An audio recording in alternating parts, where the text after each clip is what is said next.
Haciendo un raconto del video, la señorita empezaba diciendo una estación petrolera acá, otra acá, y en todo el horizonte. Bueno, es claro que no va a haber ninguna estación petrolera, no sé a qué se refiere con eso, ni las va a haber en el horizonte porque las operaciones se van a hacer a más de 300 kilómetros de la costa. Y por otro lado, no se va, es decir, no va a haber ninguna plataforma petrolera, va a haber tres barcos haciendo estudios sísmicos este, que no generan nada, nada que pueda caminar. Eso voy a tratar. Exploración significa con explosiones que hacen tan fuerte, explosiones de ningún tipo.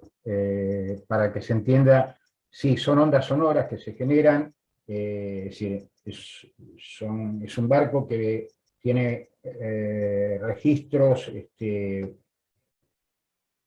sonido, emiten ruidos comprimido que provoca vibraciones y eso se va reflejando en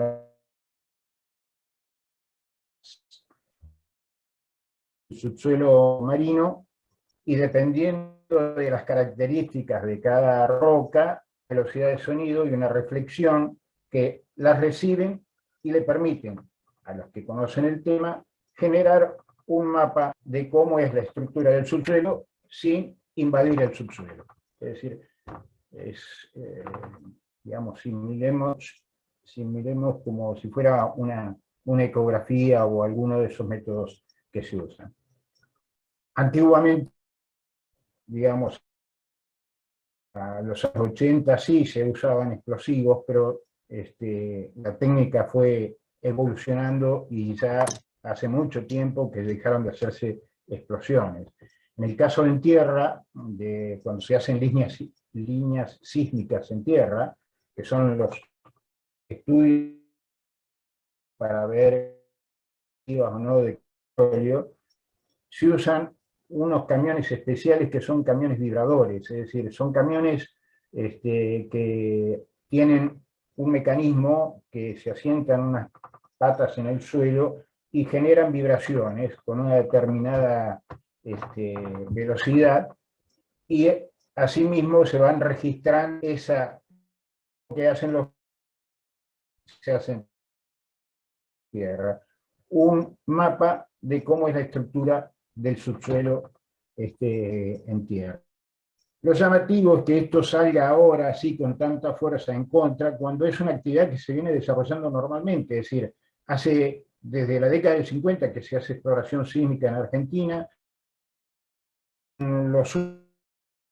entre 2017 y 2020 se registraron más de 120.000 kilómetros de línea sísmica en los distintos mares de Argentina. No hay nada que pueda decir una contingencia que se haya provocado por el uso de la exploración sísmica en todos estos años. Sigue diciendo esta chica, se ven en las se prendió fuego en México este año. No, este año no se prendió ninguna plataforma en México. Sí, todos conocen si vieron la película Horizonte Profundo, bueno, la que explotó hace 10 años en México, sí, fue una verdadera tragedia, pero bueno, fue un accidente. No desconocemos que hay posibilidad de accidente, pero no tanto como dice esta chica que fue este año. Después dice, los estudios que se presentaron demuestran que hay un 100% de probabilidad de derrame de petróleo. Es decir, hace una actividad que va a tener el 100% de probabilidad de que salga mal. es irracional lo que esta chica plantea. Pero bueno, esos argumentos a lo mejor alguien no los analiza y los toma como tal. Van a derramar petróleo, van a perforar para derramar petróleo. Bueno, en esta etapa no se va a perforar, se van a hacer estudios. Y bueno, me pueden decir, bueno, cuando se perfore se van a hacer derrames. Bueno, en Argentina tenemos experiencia, es decir, hace 40 años que estamos produciendo gas frente a las costas de Tierra del Fuego, desde el año, no sé si 40, pero bueno, desde el año fines de los 80 se está produciendo gas en Tierra del Fuego. No hay ninguna derrame ni ninguna denuncia, ni hay explotación offshore en Tierra del Fuego. Por eso todo lo que además dice, te imaginás caminar por la orilla del mar empetrolado, encontrando animales muertos en lugar de caracolas, olvídate de las escapaditas a Mar del Plata, el fin de semana largo, es ciencia ficción. Es decir, en esta etapa no se va a perforar, no va a haber posibilidad de que haya derrames de petróleo. Entonces, lo que a mí me preocupa es, digamos, es que estos videos calan en la gente, se generan actividades como el atlanticazo y todas esas cuestiones, sin tener el más sustento de lo que están diciendo. ¿Qué más decía? Bueno, el daño a la economía local, al turismo, afectarían a las ciudades con alto índice. No es cierto. No va a haber impacto. Es más, el impacto que le va a generar a Mar del Plata esta actividad es más que positivo. Es decir, el puerto de Mar del Plata es el puerto que va a ser tomado como base para el abastecimiento. ¿Qué otras cosas dice? Bueno, el impacto en la fauna marina por los bombardeos, los animales se pierden, no se encuentran y no se vuelven a reproducir. No, señorita, no va a pasar eso. En el estudio de impacto ambiental, los barcos que van a hacer el estudio tienen dentro de su tripulación ecólogos, observadores de observadores de fauna, y la actividad progresiva, digamos. Se arranca y se ve, si no hay daño, se sigue avanzando. No soy en esto, es un tema que yo ya he trabajado, pero tengo algo de conocimiento y lo puedo decir. Como les digo, muchos años de exploración sísmica, tengo conocimiento de que haya habido ninguna alteración de ballenas ni ningún otro animal. Si ustedes han tenido la suerte de viajar a Tierra del Fuego por tierra, cruzando el estrecho de Magallanes en la barcaza, muy cerquita del cruce está, se produce fauna, es decir, en el borde del estrecho. Hay plataformas desde hace muchos años también produciendo petróleo, están las plataformas de NAR en la parte chilena, el cruce se hace en territorio chileno. Común esté haciendo el cruce en la barcaza, y creo que son delfines, sí acompañan y hacen un show cuando uno está avanzando. Y por último, dice que Argentina, a contramano del mundo, invirtiendo en petróleo que es obsoleto. Que eso es parte de otro debate que tenemos que hablar también, que es el tema de la transición energética y cómo, digamos, cómo pasamos los compromisos de usar energías más sustentables, energías renovables, lo que sea. Para ser claro, bueno, Argentina tenemos afortunadamente una matriz energética muy dependiente del gas. Es decir, el gas es un combustible fósil, pero dentro de los fósiles es el menos contaminante. Es decir, el más contaminante es el carbón, después los combustibles líquidos y por último el gas. Entonces,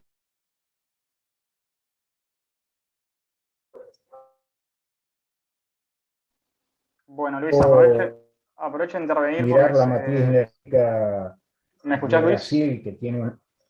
Sí, sí, perfecto. Aprovecho a intervenir un poquito. No sé si podemos por ahí apagar la cámara como para ir concluyendo porque se corta mucho la señal. Y ya vamos concluyendo así. Después igual le damos un tiempo extra a cada uno como para que puedan desarrollar más. Pero...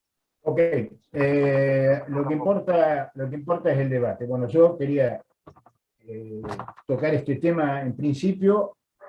Me gustaría dos cositas puntuales más que me preocupó en su momento, porque cuando el GEN provincial sacó el comunicado oponiéndose a esta actividad, decía que esta actividad ponía en peligro todo el ecosistema marino, la salud y el medio ambiente. Me parece que fue apresurado. Se puede, es decir, se puede discutir, se puede debatir, pero no hay forma de kilómetros de la costa que pueda la salud de la población de Buenos Aires. Y el otro tema, así que bueno, que también me interesaría decir, es por qué el progresismo levanta así muchas veces esta bandera. Es decir, el caso que es otro debate más amplio es el del fracking. Es decir, me pueden decir, hay películas venezolanas, libros escritos, todo el 90% de los argumentos que hay contra el fracking son falsos. ¿Es para otro debate? Perdóname, Luis, vuelvo a intervenir porque no te estamos escuchando bien. Quizás después podemos probar sin la cámara o algo. Y si te parece bien, pasamos ahora al siguiente disertante. ¿Me escuchas bien? Escucho perfecto. Bueno, si no me viene Ahora, más si bien. querés, probamos Bueno, sin... más adelante, si querés, probamos que puedas extenderte un poco más en este último asunto que estabas mencionando. Capaz ok, que... Dale. Bueno, entonces, si les parece bien, pasamos al siguiente disertante, que es José Saín, consultor en Derecho Ambiental. No sé, Julia, si querías leer un poco de su currículum que tiene el consultor.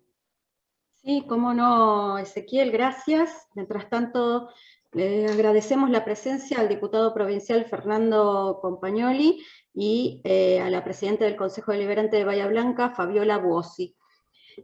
José Saín es abogado, máster en Derecho Ambiental de la Universidad del País Vasco, docente de grado y posgrado de la Universidad Nacional de Mar del Plata, posgrado de la UBA, de la Universidad Nacional Litoral, la Universidad Nacional de Córdoba, entre otras. Consultor del Programa de Naciones Unidas para el Medio Ambiente, Programa de Naciones Unidas para el Desarrollo, Banco Mundial, BID, UNESCO, Ministerio de Ambiente y Desarrollo Sustentable de la Nación, Secretaría de Minería de la Nación en diversas provincias y municipios del país también, miembro corresponsal de la Academia Nacional de Ciencias Jurídicas y Sociales de Córdoba, libros propios referidos a competencias ambientales, pesca marítima y derecho ambiental en la provincia de Buenos Aires, el juicio ambiental, Ley 25.675 General del Ambiente, comentada, concordada, anotada, entre otros, en coautoría en Argentina y en el extranjero.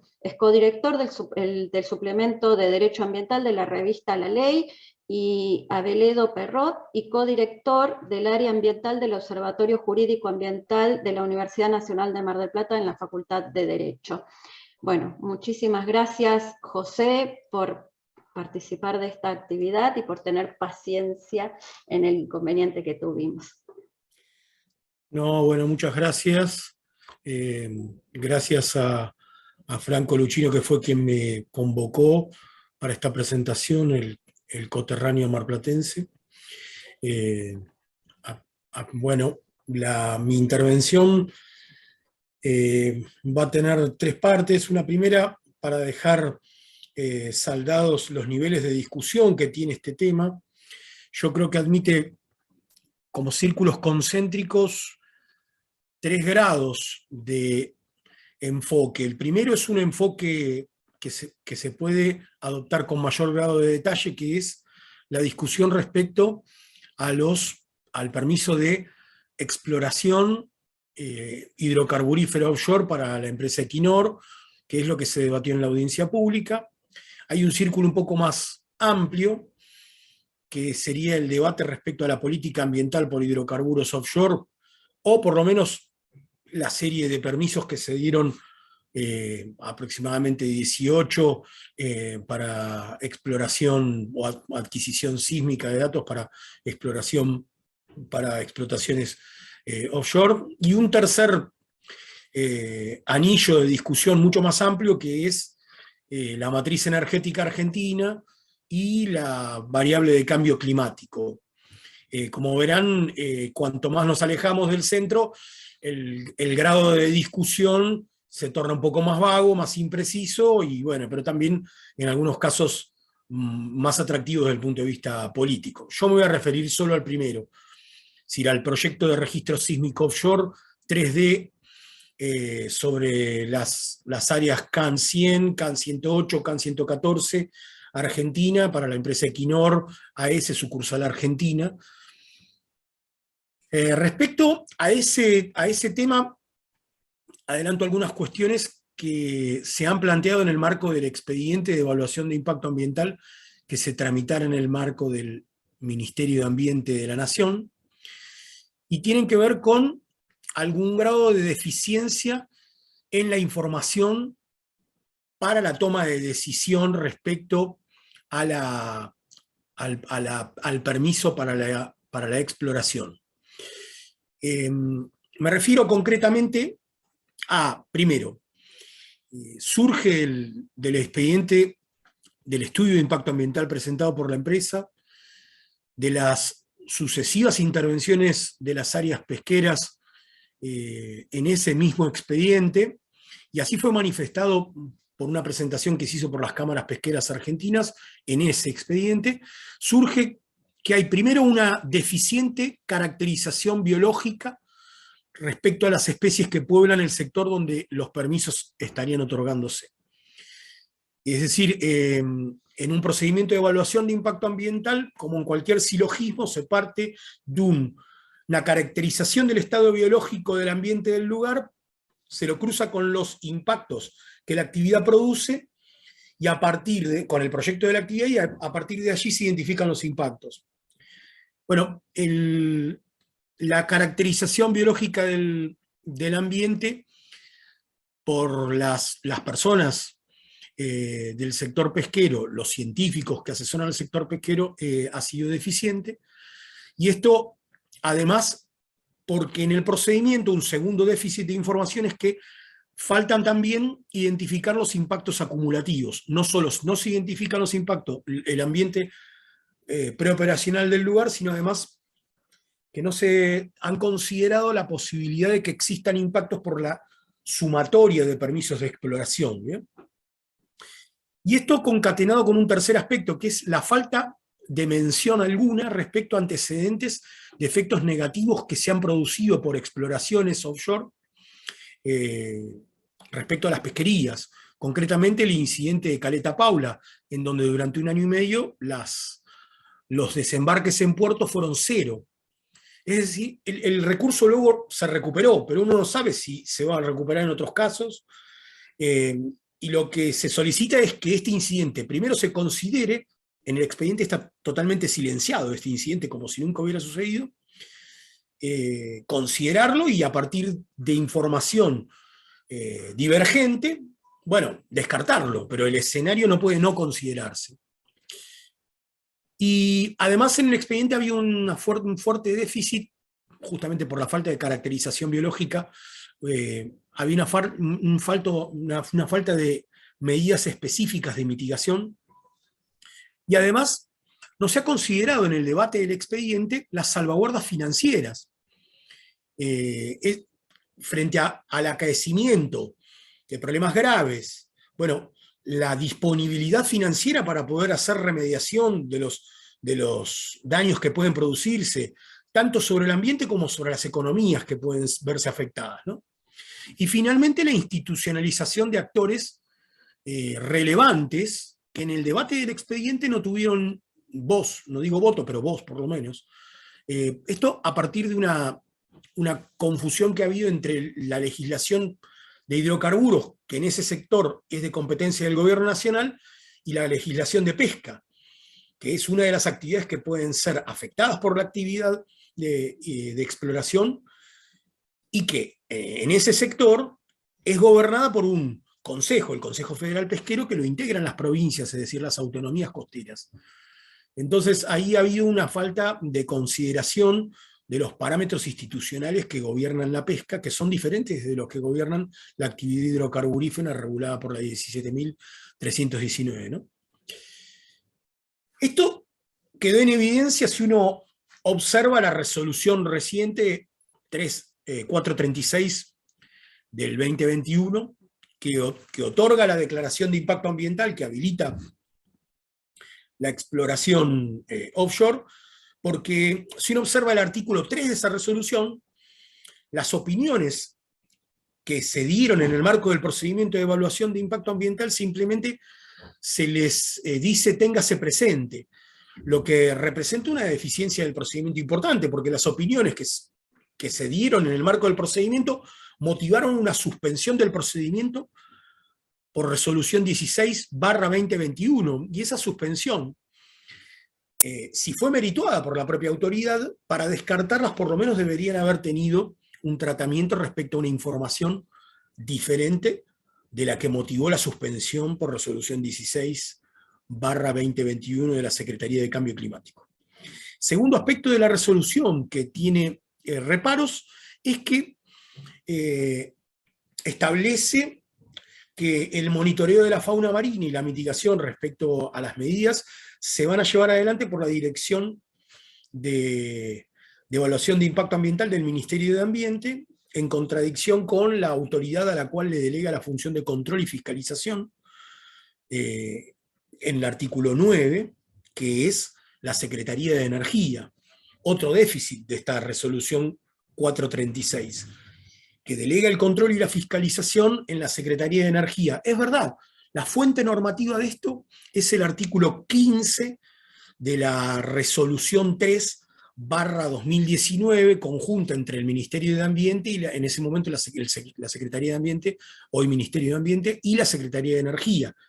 Es decir, se está cumpliendo con la resolución que regla la evaluación de impacto ambiental.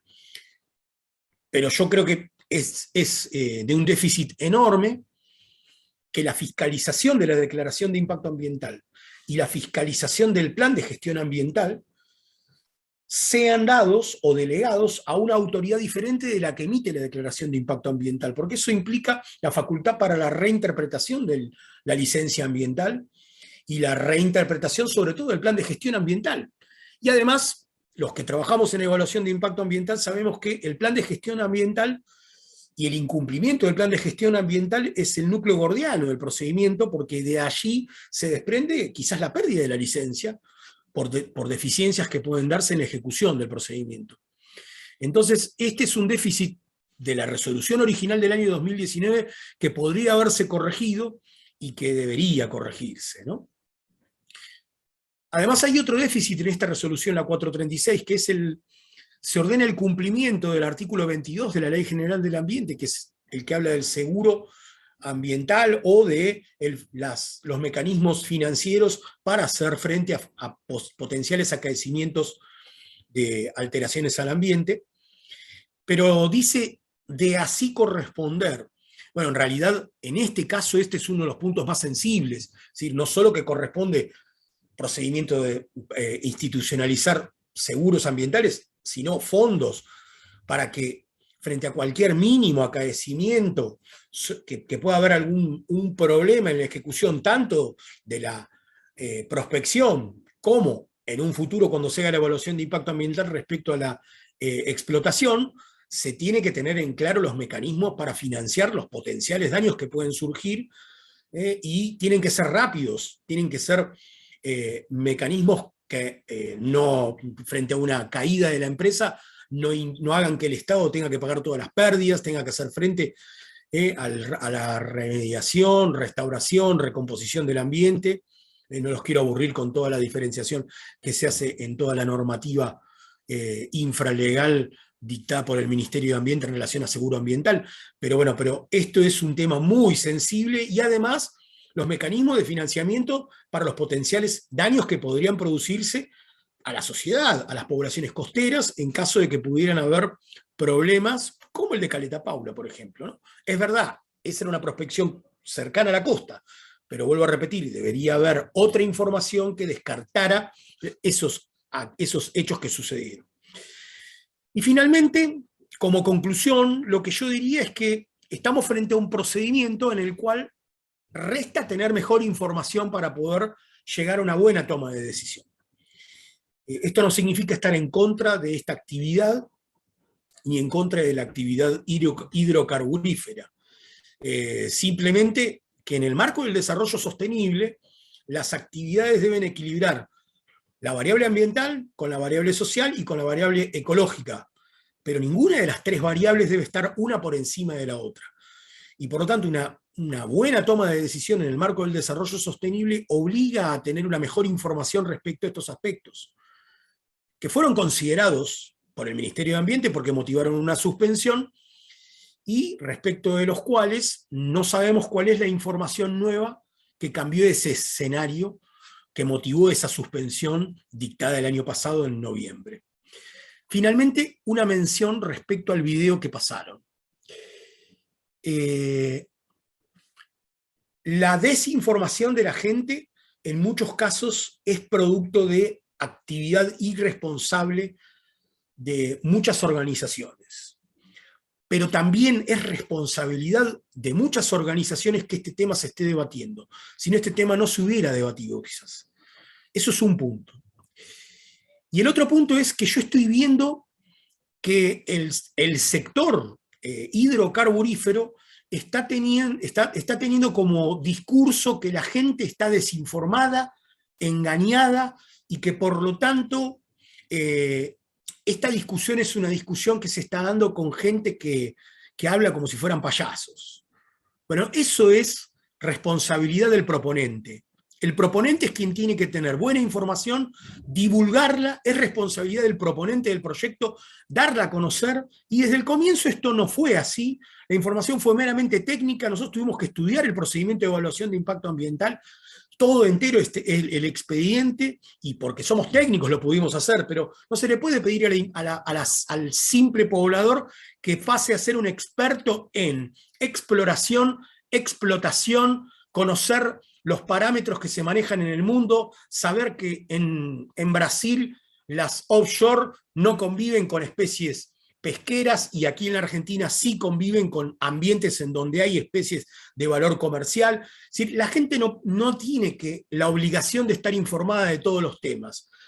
Los proponentes de las actividades tienen que tener la responsabilidad de tener esa información, darla a divulgación en un lenguaje coloquial para que la gente la entienda y para que pueda, formada su opinión, poder asumir la responsabilidad republicana que le corresponde a una democracia participativa. Entonces, estoy asistiendo día tras día a esta cacería de brujas para con la población, poniéndole una carga de la prueba, diríamos los abogados, que el simple poblador no tiene por qué cumplir. El simple poblador bastantes problemas tiene en la realidad para tener que andar informándose como si fuera un experto en hidrocarburos. Así que Bienvenido a estos debates y bienvenido que haya mejor información para la toma de decisión, pero no debemos dejar de saber que mucha de la falta de información fue señalada por las propias autoridades frente a los estudios de impacto ambiental que fueron presentados inicialmente por las empresas. Y todavía estamos esperando que la información mejore, porque con mejor información se va a tomar mejor decisión. Muchas gracias.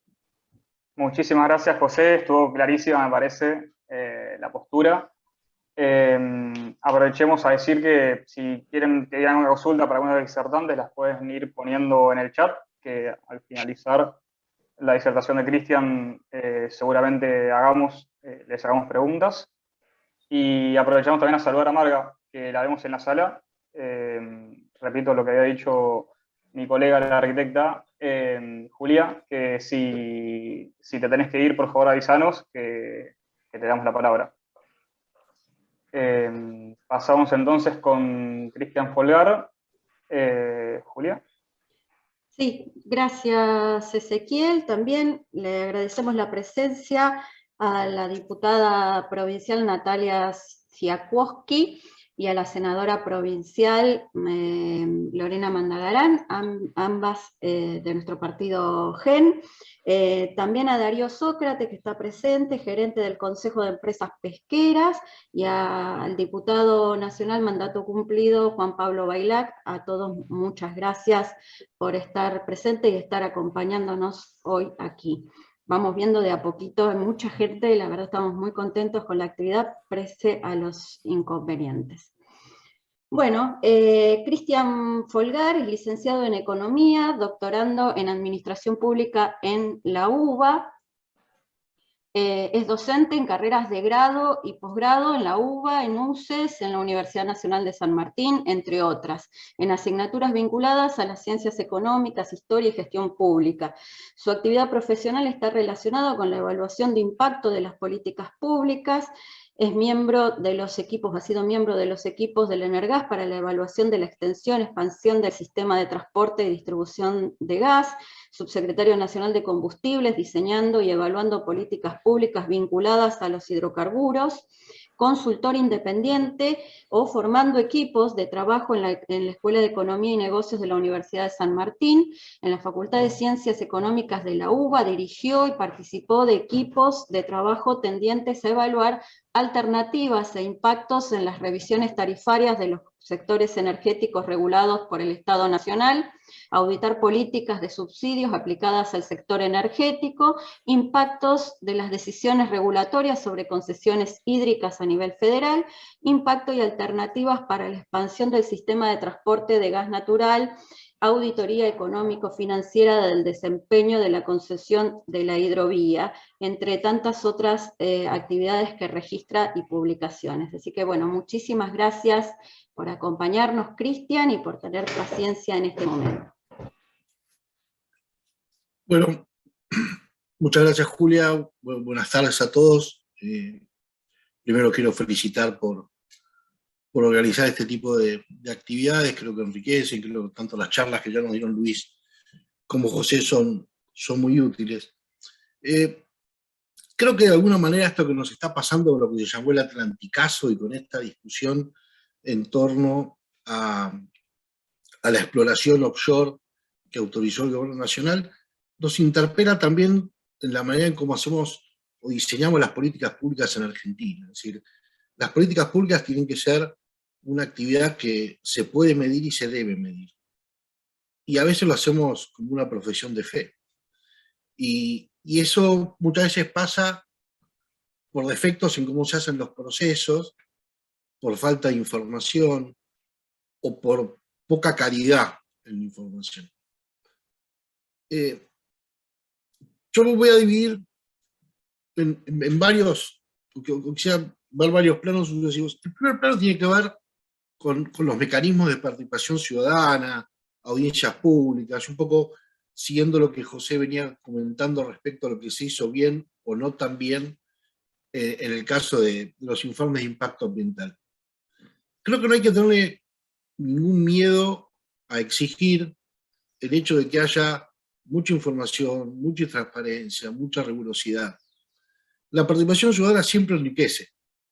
Puede ser que en el debate aparezcan cuestiones como alguien sacando una foto diciendo que va a aparecer bañistas empetolados en Mar del Plata porque un buque a 300 kilómetros de distancia haga exploración sísmica, lo cual es una ridiculez.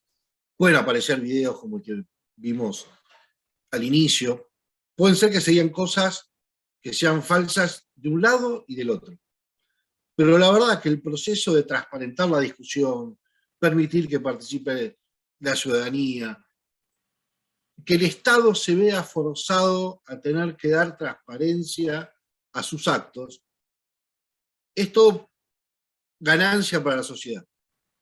Porque en esa transparencia se le va a empezar a exigir más cosas al Estado, en este caso a los operadores, pero también a quienes critican, ¿sí? Porque cuando uno critica también tiene que ser serio, y cuando uno plantea las cuestiones también lo tiene que hacer de manera seria. Porque la verdad que tampoco se puede pedir transparencia en información si después vamos a decir que vamos a ver de la costa una plataforma que no va a estar y que si está va a estar a 300 kilómetros.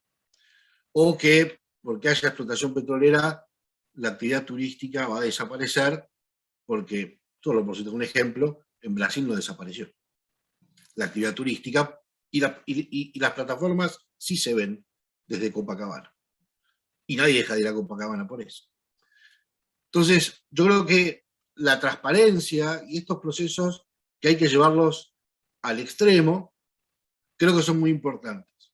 Para no repetir muchas de las consideraciones que hizo José antes, hay un punto en el cual me parece que si el Estado argentino procedió de esa manera, me parece que hay que hacer mucho énfasis, y no quiero ser muy técnico con esto, y ese es el hecho de que los estudios ambientales no se pueden hacer compartimentados, y hay que mirarlos todos agregados. Digamos, si yo voy a hacer exploración en 3 áreas distintas, no puedo hacer el informe del área 1 separado del área 2 y separado del área 3, porque puede ser que los 3 estén conectados y los tengo que ver como un todo. Y ese todo quizás no lo tenga que ver el operador, porque a lo mejor el operador puede ser distinto en los 3 casos. Eso lo tiene que ver el Estado. Digamos. Y acá de vuelta aparece el rol del Estado. Como muy bien decía José, los usuarios no tienen por qué, o los consumidores, o los ciudadanos en general, no tienen por qué saber de la materia que se está hablando, pero el Estado sí. Y el Estado sí tiene que saber de esto, y el Estado sí tiene que tener la suficiente idoneidad para intervenir en esta materia, porque para eso lo tenemos al Estado, ¿sí? Con sus áreas técnicas respectivas. Y acá hay un rol importante a jugar el Estado. El Estado tiene que garantizar que estos procesos sean transparentes, tiene que garantizar que los privados den toda la información. Y esto no significa estar en contra de una actividad.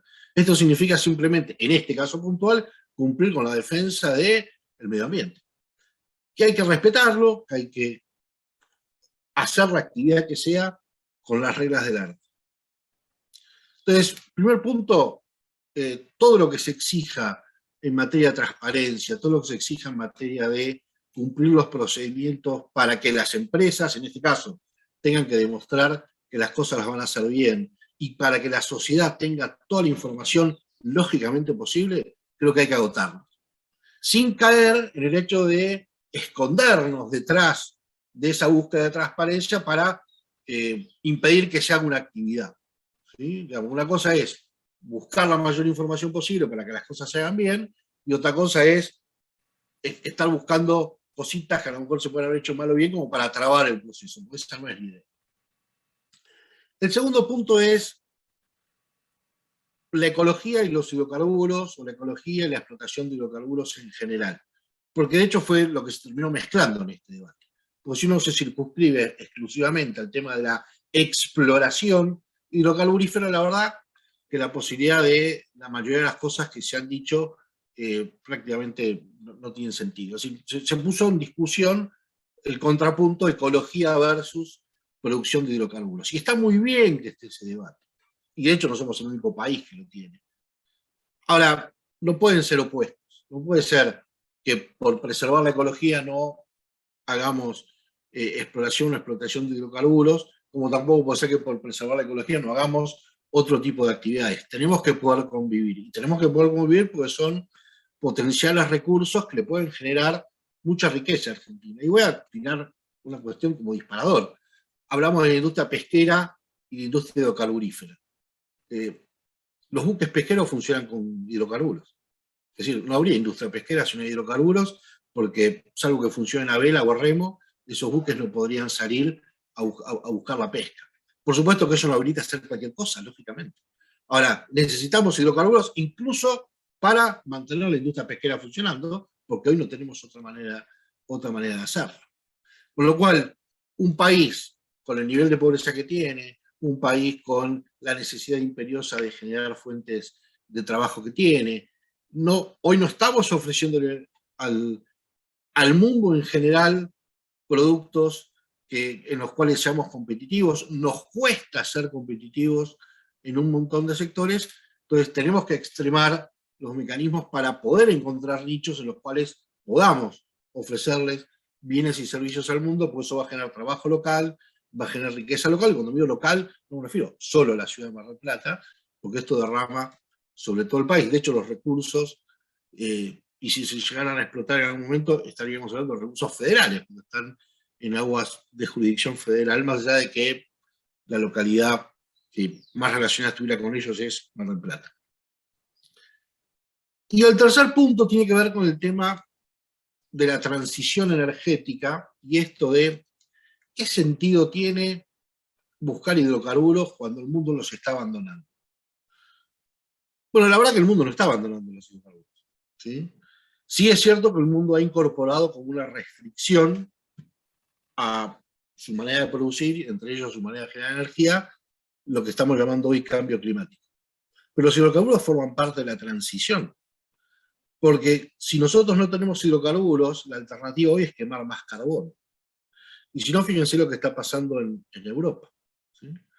En Europa intentaron prescindir del gas natural, intentaron prescindir de la energía nuclear, intentaron basar la mayor abastecimiento de la demanda en lo que llamamos las energías renovables, y lógicamente las energías renovables no lo pueden hacer. ¿Por qué? Porque las fuentes más grandes de lo que llamamos las energías renovables, que son la solar y la eólica, no son constantes. Entonces, para que haya energía eólica tiene que haber viento, para que haya energía solar tiene que haber radiación, y la demanda de energía eléctrica quiere tener energía eléctrica a disposición las 24 horas del día, los 7 días de la semana, y no estar sujetas a intermitencias, con lo cual alguien tiene que cubrir esa intermitencia.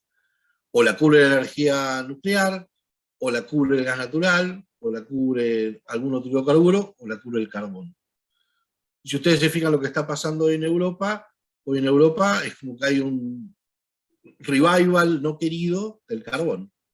Y en este momento, no sé, por un ejemplo, Alemania está produciendo el 45% de la energía que se usa para generar, o de los bienes que se usan para generar, provienen del carbón. Entonces, lo primero que hay que hacer en términos de cambiar la matriz energética mundial es sacar el carbón de la foto. Y para sacar el carbón de la foto, por ejemplo, el gas natural está llamado a ser un puente, no a la solución, pero sí un puente. China e India, los dos países más importantes del planeta en cuanto a población, basan su generación eléctrica en base a carbón. Con lo cual, imagínense cómo cambiaría la matriz mundial si ese casi 30 y pico % de carbón que se usa a nivel mundial para generar energía eléctrica pudiera ser reemplazado por una fuente más amigable, como podría ser, por ejemplo, el gas natural. Y por supuesto, mientras tanto se seguirá avanzando con las energías renovables, que tienen muchísimo para aportar. El problema es que, por ejemplo, las dos que más energía ofrecen, no ofrecen potencia. ¿Qué significa potencia? Significa que yo la puedo usar cuando la quiere la demanda.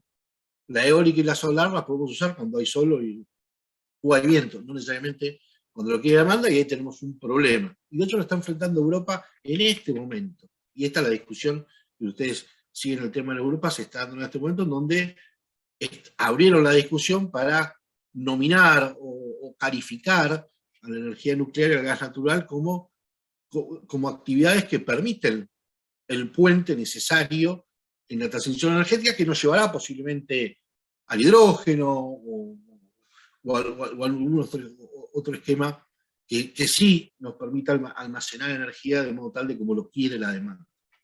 Por lo cual, tener una actividad hidrocarburífera no es ir a contramano del mundo, no es agarrar la de julio en contramano, es contribuir a la transición energética, es contribuir a mejorar la matriz que tiene el planeta, que no es la mejor matriz, ¿sí? Pero es mucho mejor que la que tenemos hoy y nos permite el puente para llegar, si se quiere, a otro tipo de matriz energética dentro de algunas décadas en las cuales podamos prescindir de también los hidrocarburos, cosa que va a llegar en algún momento. Pero no estamos en ese momento. Hoy estamos, insisto, en un planeta en donde el 30% de la generación eléctrica en el mundo se genera en base a carbón mineral, ¿sí? Que es lo más contaminante que podríamos hacer. En este momento en Europa, si alguien tiene un auto eléctrico, cuando lo conecta, está demandando un electrón que se generó con carbón. Entonces, ¿cuánto estamos beneficiando hoy al planeta al tener un auto eléctrico que tiene una carbonera atrás? No es eso lo que estamos buscando con la transición energética. La transición energética busca otra cosa. Bueno, para llegar a esa cosa, a ese nuevo estadio, el gas natural seguramente va a jugar un rol, y Argentina tiene mucho para hacer en términos de hidrocarburos en general, de gas natural en particular. Con lo cual, yo creo que en términos de discusión de políticas públicas, digamos, tenemos que primero salir de las antinomias, porque las antinomias nunca llevan a ningún lado.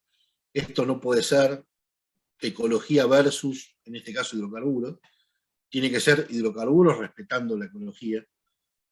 La transición energética no se va a hacer sin hidrocarburos y sin minería. Meto también la minería, porque esto es también algo bastante sensible al tema medioambiental. Es decir, aún en la esperable nueva composición de matriz energética que quizás el mundo acceda dentro de algunas décadas, no va a ser sin minería. Con lo cual, tenemos que convivir con actividades que implican riesgos ambientales. Y tenemos que saber manejar esos riesgos ambientales, por tal de no afectar el medio ambiente, porque de nada nos serviría ir a una mejor matriz energética con un poco menos hidrocarburos y estar dentro de los 50 años con el problema del medio ambiente lo tenemos por el lado de la minería, ¿sí? Porque no vamos a poder prescindir de los minerales si queremos ir a la nueva matriz energética que todos suponemos que en algún momento vamos a llegar. Con bueno, Cristian, muchísimas gracias por la posición. Me parece que se entendió muy bien el punto. Coincido con que la matriz energética de los países desarrollados no es la mejor que tenemos en el planeta, pero bueno, capaz que es discusión para otro momento. No, me parece que enriqueciste un montón el debate, es lo que tenemos que hacer, dar debates de este tipo, en especial los temas de tanto interés, ¿no? No sé si Margarita, si estás en la sala, como para poder pasarte la palabra. Sí, estoy acá, Ezequiel. Bueno, muchísimas gracias. Primero que nada, la verdad es que siento, primero que nada, la necesidad de reconocerles y felicitarlos por la iniciativa de hacer esta actividad, que en el mes de enero, yo digo, estas son las cosas que el GEN tiene, digamos, que es hacer una actividad de este tipo, en el mes de enero y tener más de 77, creo que vi en algún momento, personas asistiendo a este tipo de debate. Esto es casi increíble. Y por supuesto que los felicito, particularmente a Ezequiel, a Julia, a la mesa de provincia, a Viviana por su presentación también, ¿no?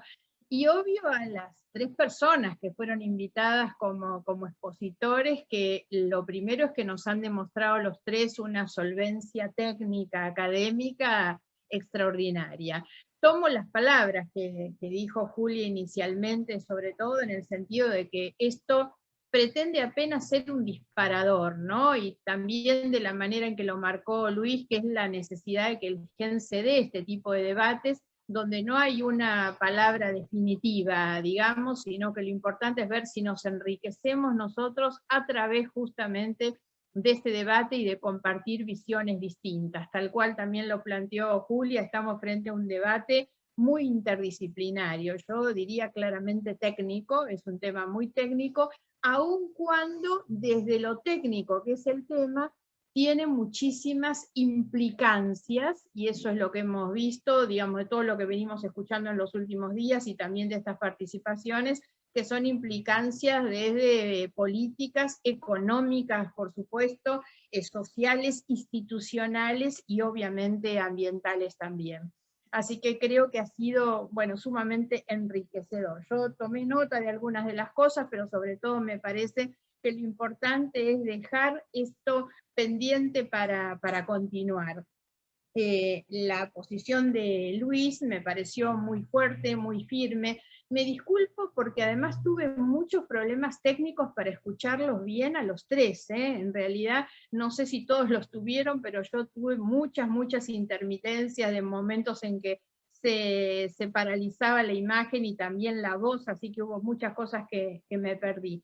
Me parece que Luis, desde una experiencia y una trayectoria técnica, nos aportó una mirada bien diferenciadora y sobre todo para nosotros, particularmente diferente, sobre todo que nos obliga y nos interpela a veces a no tomar decisiones o resoluciones, digamos, sin haber hecho previamente este debate, por eso es que me pareció muy interesante que él lo apuntara.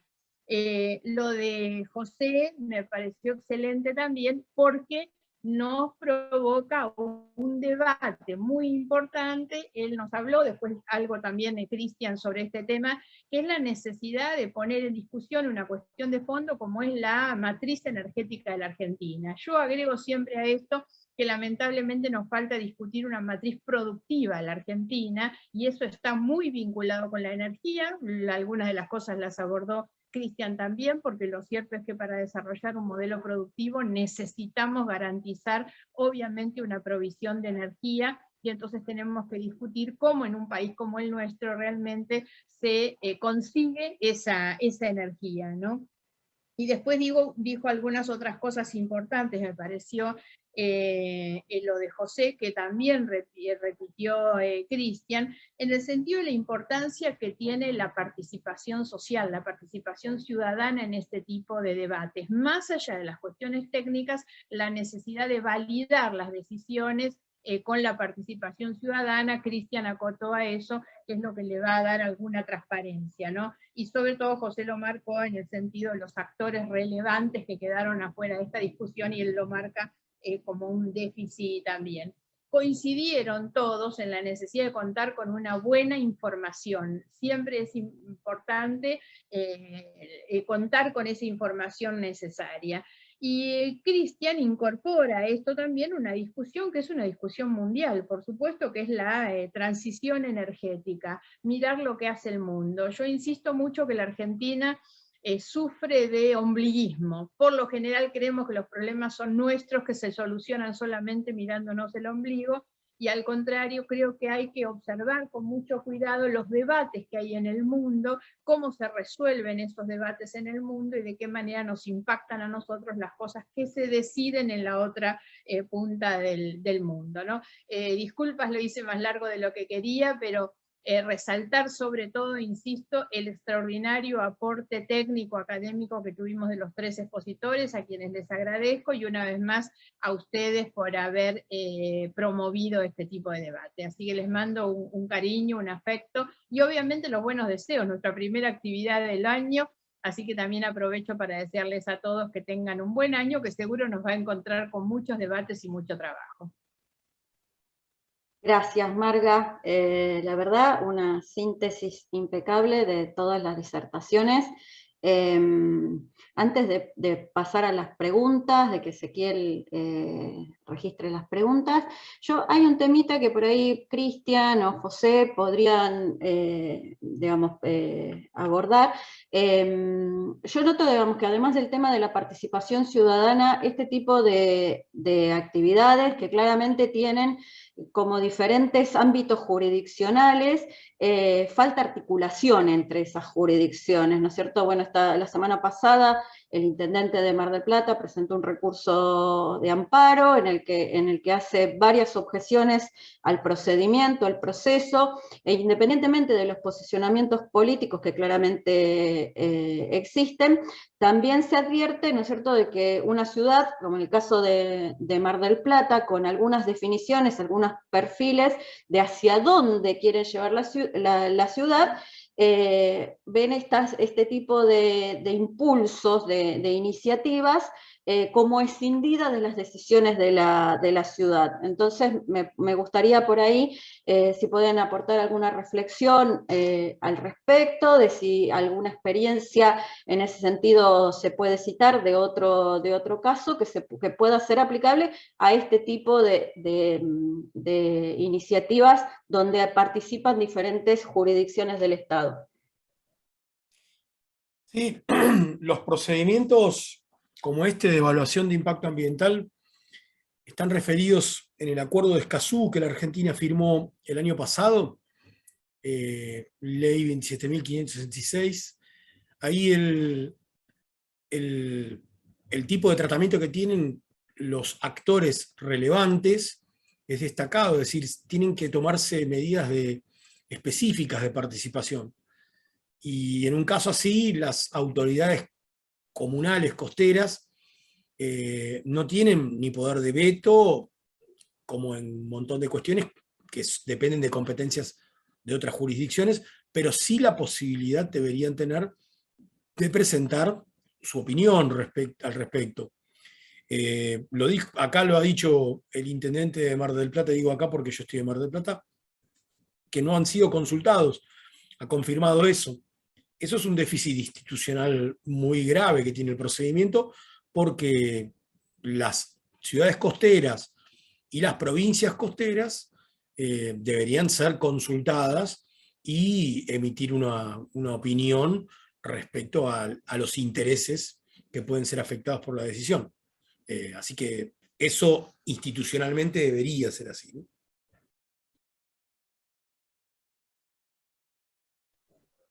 Gracias, José. ¿Cristian? Sí, Julia, bueno, lo primero que habría que decir es que en realidad en este caso estamos hablando a nivel nacional, porque las áreas están en jurisdicción federal. Si estas áreas estuvieran en jurisdicción provincial, el actor principal hubiera sido la provincia y pivotaríamos sobre la provincia. Ahí yo creo que a nivel nacional, si bien uno quizás institucionalmente podría decir que es un poco más engorroso, se le ha dado una preeminencia a la participación de medio ambiente como habitualmente no lo tenía, porque en general estas discusiones, cuando se hacían a nivel nacional, estos permisos de exploración los daba directamente el Poder Ejecutivo vía las áreas que tenían que ver con la Secretaría de Energía, y muchas veces las áreas de medio ambiente no necesariamente participaban. Ahora han empezado a participar. Y eso está bueno, porque en última instancia da visiones contrapuestas. Yo leí la presentación judicial que hizo el intendente, y aparte del intendente de Mar del Plata, me refiero, siguiendo un poco el hilo de José, hacía referencia no solo que la ciudad o la municipalidad no había sido, por lo menos, si bien va de suyo que por definición estaban invitados a participar de todo lo que fue la audiencia pública y el proceso y demás, pero específicamente no se los consultó, pero también en el recurso se levantaba un tema respecto a la ley federal de pesca, digamos, donde también se establece algún mecanismo, algún procedimiento con lo cual la actividad, más allá de la jurisdicción municipio de Mar del Plata, la actividad tendría que haber sido consultada. Insisto con lo mismo, digamos, más allá del ordenamiento, esto da la casualidad que cayó en un área de jurisdicción federal, pero las consideraciones hubieran sido las mismas si hubiera caído en un área de jurisdicción provincial.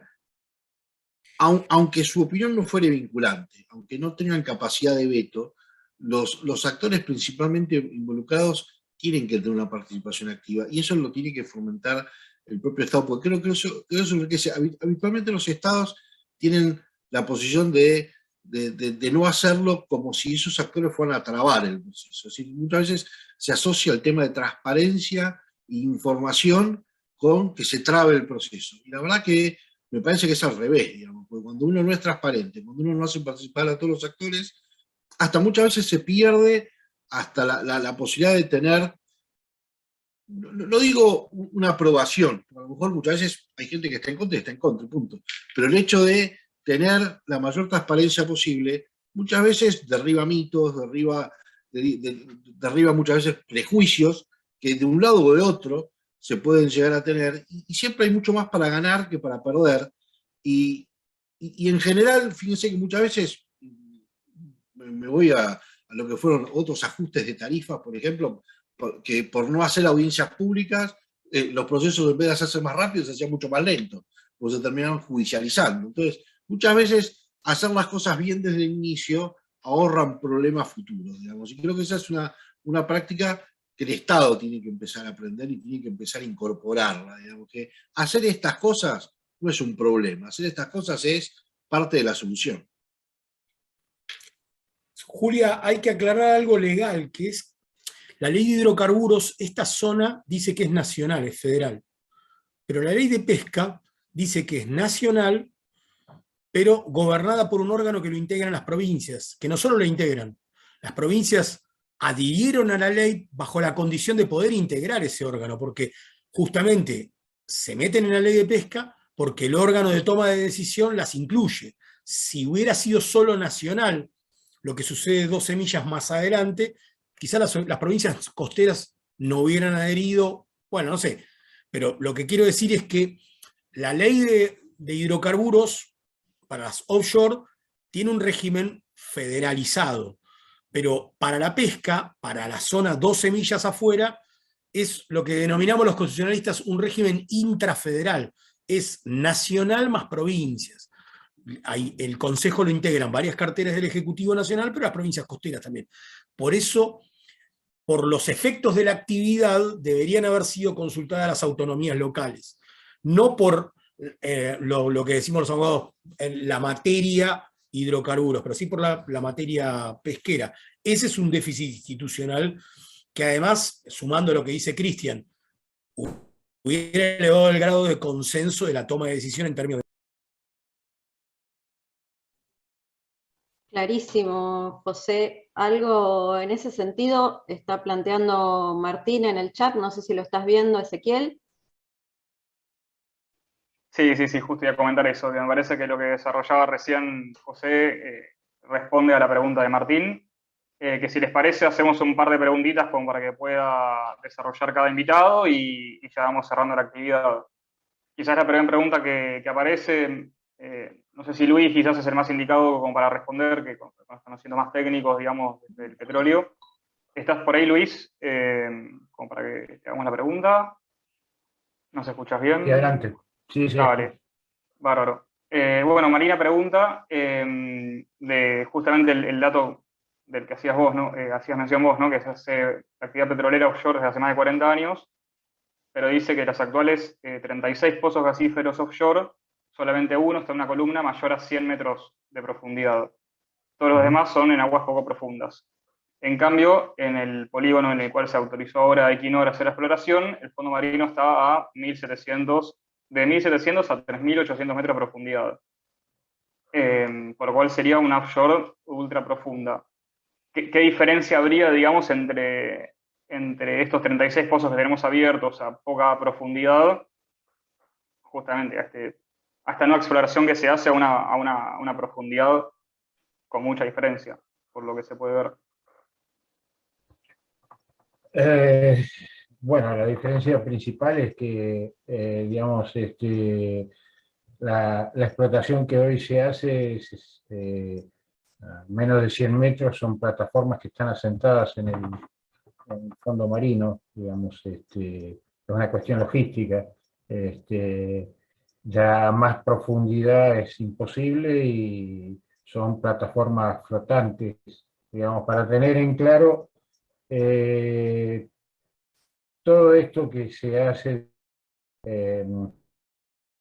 es una ha desarrollado offshore, que ha desarrollado toda una tecnología en aguas ultra profundas, y es una continuidad que, bueno, que lo llevó a Uruguay también a hacer exploración sin resultados, y bueno, la continuidad la tendría acá en Argentina. Pero básicamente es una cuestión logística. Brasil ha desarrollado una tremenda industria offshore, es líder en el mundo porque es el país que trabaja en aguas más profundas para desarrollar sus hidrocarburos. Es una tecnología distinta a la que hay en Tierra del Fuego. Pero bueno, son esos los detalles, digamos, más importantes. Antes te interrumpí cuando estabas exponiendo, no sé si querés desarrollar algún concepto más o pasamos a la siguiente pregunta. No, y respecto a la transición energética es importante, digamos, Argentina, de lo que hablábamos del gas, quería aportar, digamos, nuestra matriz energética es dependiente del gas 54%, digamos, ahora, es decir, el 54% de la generación energética es, digamos, del 100%, la mitad es gas convencional y la mitad es no convencional. Por eso, el tema es gracias al fracking que la mitad de nuestra producción de gas hoy la tenemos en Argentina. Es decir, del 100%, el 50% es gracias al fracking y un 17% es gracias a la producción offshore. Hoy, para que tengamos una idea, se nos viene un invierno muy difícil porque nuestro país tiene una gran diferencia climática de invierno a verano, no es ninguna novedad, pero bueno, Vaca Muerta tiene para cubrir la demanda de gas en invierno, lo que no tiene es cómo hacerla llegar, entonces, a los centros de consumo. Entonces, es importante porque va a haber es decir, sí o sí va a haber que importar gas. Y como mencionaba Cristian, por la crisis en Europa de los gasoductos y de todo lo demás, el precio del gas ha trepado a valores que nos van a resultar carísimos. Es decir, si eran carísimos hace 10 años, cuando los tuvimos que importar por imprevisión de exploración, este año, digamos, para tener producción de gas, a lo que un productor acá se le está pagando $3,50, el gas que vamos a tener que importar, las previsiones para el invierno son de 10 veces más. Es decir, de 35 a $40 el millón de BTU. Entonces, es importante también políticas a largo plazo y ver cómo ponemos en valor Vaca Muerta y cómo hacemos los gasoductos para poder utilizar ese gas. Pero eso es para otro debate que requiere también mucha información. Bueno, muchísimas gracias, Luis. Bueno, no sé si, bueno, Cristian, también yo te había interrumpido a vos, disculpad, en la exposición como para poder concluir por ahí la opinión de cada uno, la disertación de cada uno. No sé si querés cerrar con algo más que te hayas quedado en la boca. No, si quiere está bien, porque después con las distintas intervenciones que hubo y demás, ya está perfecto. Dale, gracias, Cristian. Bueno, si les parece bien, ahí dejar una pregunta más. Aprovechamos a hacerla como para cerrar. Bueno, dice, ¿por qué se invertiría energías a base de hidrocarburos, que aparte de ser potencialmente peligrosas para la fauna marina, de tener riesgos ambientales incomprobables y de continuar aumentando las emisiones de gases de efecto invernadero, cuando las deberíamos estar reduciendo, de acuerdo al Acuerdo de París, entiendo?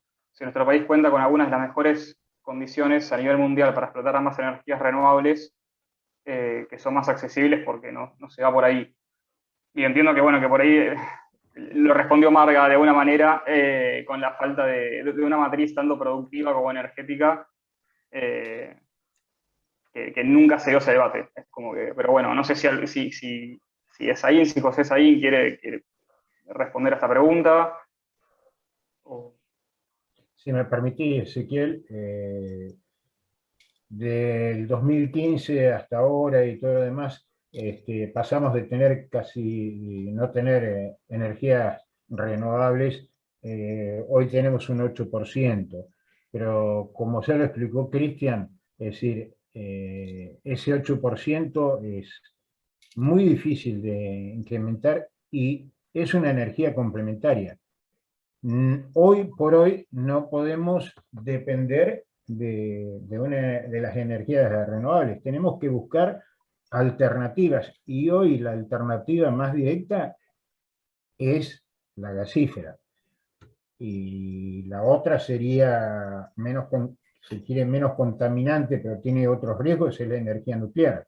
Pero eso seguramente va a llevar a otro debate más profundo que esto. Pero bueno, son las cosas que están sobre la mesa. Aparte, lo del offshore.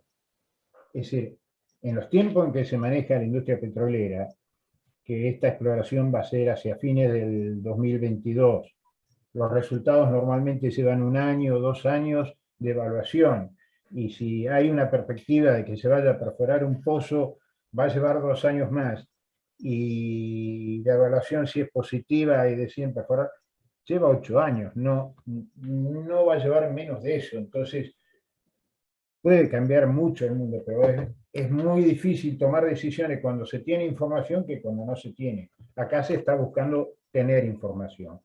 Bueno, eso es lo que puedo decir al respecto. Bien, se ha entendido, Luis, la posición. Sí, Ezequiel, igual hay un punto intermedio entre las dos posiciones, y es que la Argentina no debería discontinuar la política en materia de renovables que se tuvo hasta el 2019.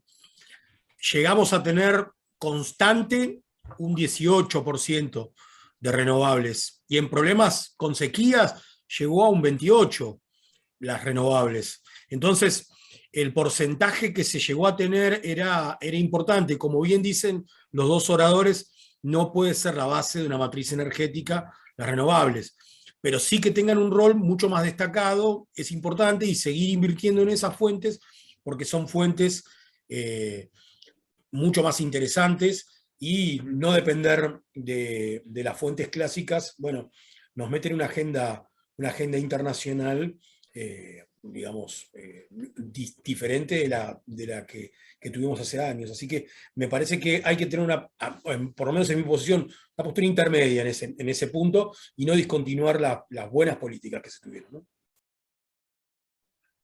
Sí, estoy de acuerdo. Pero también tener en cuenta que las energías renovables y todas las energías hay que conseguir cómo acumularlas, es decir, cómo tenerlas de reserva. Y en esto la única forma es con grandes baterías, que son baterías de litio, y sabemos toda la polémica que hay también a través del litio y todos los minerales que implica esta cuestión de la megaminería y todo lo demás. Bueno. Yo, si quieren, si tienen otra pregunta, con gusto, si no... No, creo que no hay más preguntas pendientes, Ezequiel. Veo que hay felicitaciones y agradecimientos de varios de los participantes. Si les parece, hoy por esta jornada, esta primera actividad que hemos organizado, con el que estamos inaugurando las actividades del 2022 del partido GEM, lo daríamos por concluido, agradeciéndoles nuevamente a los disertantes por los aportes que han hecho, algunos, como el caso de Luis, que es miembro del partido GEN, y en los WhatsApp, en los chats de WhatsApp ya hemos empezado con el debate bastante más acalorado de lo que fue en esta actividad, pero no por ello, digamos, con menos rigor técnico. La verdad, Luis lo viene marcando muy bien. Otros nos apasionamos y por ahí vamos por otras ramas, ¿no es cierto? Pero bueno, evidentemente es un tema muy complejo. Y acá se dieron algunas puntitas que me parecen recontra interesantes, ¿no es cierto? Porque también está en juego la calidad de vida, digamos, la energía que necesitamos para hacer confortable nuestra calidad de vida, digamos, para no ir muy lejos. La semana pasada, todo el Gran Buenos Aires, grandes zonas de la provincia de Buenos Aires, caso Bahía Blanca, caso en el interior de la provincia, con cortes de luz, con serios déficits en la provisión de energía eléctrica, que ha demandado que nuestras legisladoras presenten pedidos de informe en las diferentes cámaras. La ciudad de Mar del Plata, digamos, varios años estuvimos con serios déficits en la provisión de gas natural que restringen la posibilidad de llevar ese servicio esencial a muchas zonas de la ciudad y industrias, como el caso de la industria de la construcción, paralizadas por la falta de este servicio básico, este servicio público básico, que también se pone en juego aquí, y que también tiene que ver con que cuánto costo o qué costo tiene la producción de este tipo de recursos, cuál es la infraestructura asociada a ese desarrollo, cuál es el grado de inversión que el Estado debe garantizar para poder llevar estos recursos, en paralelo a explorar esto que recién decía José muy bien, no abandonar el camino que ya hemos iniciado en materia de energías renovables o energías limpias, donde hoy podemos ver cierta infraestructura instalada, sin ir muy lejos, en la zona de Mar del Plata donde estamos, vamos al partido vecino, General Alvarado, y vemos un parque eólico, digamos, seguramente en otras zonas del país también ha empezado a invertirse en esa infraestructura. Es una línea que tiene que ir en paralelo y que también requiere un debate en cuanto a la inversión que el Estado destina en su presupuesto para este tipo de energías, y no solamente quedarnos en el debate de si la exploración y la explotación posterior, digamos, como el único debate posible. Esto tiene que ser un debate bastante más complejo, en el cual les tomamos el compromiso a los 3 disertantes para repetir este tipo de charlas, debates. Ojalá que lo podamos hacer también presencial, pero si no, ya hemos inaugurado el Zoom y sabemos que hasta los ciberataques podemos tolerar. Hasta en eso nos manejamos, ¿no es cierto, Ezequiel? Bueno, muchísimas gracias a todos, les mandamos un abrazo enorme, y bueno, quedan abiertos los canales y un los agradeciendo a los contactos. más de 80 personas que fuimos. Sí, para fuimos más de enero, 80. con el calor que hizo. Bueno, acá no hace tanto calor calor en Mar del Plata, te digo, ya entramos en otra faceta por esta zona. Así que bueno, nuevamente muchas gracias a todos y todas y por haber participado y dejado este granito de arena. Muchas gracias. Gracias, Julia, Bien, por todo lo que hiciste. gracias. Muy bueno. Felicitaciones. Bien.